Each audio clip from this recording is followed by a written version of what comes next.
خبر آپ کو دیں گے منڈی بہاولدین سے ریسکیو 1112 کے زیر اہتمام صحافیوں کے لیے ابتدائی طبی امداد CPR کی تربیتی ورکشاپ۔ ریسکیو افسران محمد شہباز، افضال منہاس اور عصمت جاوید نے ٹریننگ دی۔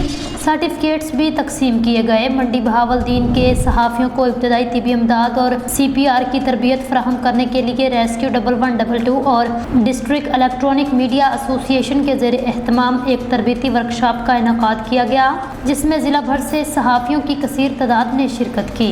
Coordinator rescue 1112 Muhammad Shahbaz, Afzal Minhas community safety instructor, Azmat Javed safety instructor نے شرکاء کو CPR، زخموں سے بلیڈنگ روکنے، پیٹ سے پانی نکالنے، روڈ ایکسیڈنٹ، بجلی کا کرنٹ لگنے، سانپ اور بچھو کے کاٹنے سمیت دیگر ایمرجنسیز میں ابتدائی طبی امداد دینے کی ٹریننگ دی۔ تقریب کے آخر میں صحافیوں میں سرٹیفکیٹس بھی تقسیم کیے گئے۔ محمد شہباز نے اس موقع پر کہا، یہ ٹریننگ ہر شہری کے لیے ضروری ہے، خصوصاً صحافیوں کو یہ ٹریننگ لینی چاہیے تاکہ وہ کوریج کے لیے موقع پر پہنچیں تو کسی ایسی ایمرجنسی کو ڈیل کر سکیں اور کسی کی جان بچا سکیں۔ صدر امجد چشتی نے اس موقع پر ریسکیو ٹیم کا شکریہ ادا کرتے ہوئے کہا، اس سے نہ صرف صحافیوں کے علم میں اضافہ ہوا ہے بلکہ ان کے اندر انسانی خدمت کا جذبے میں اضافہ ہوا۔ صحافیوں کو باخبر اور باعلم ہونا چاہیے۔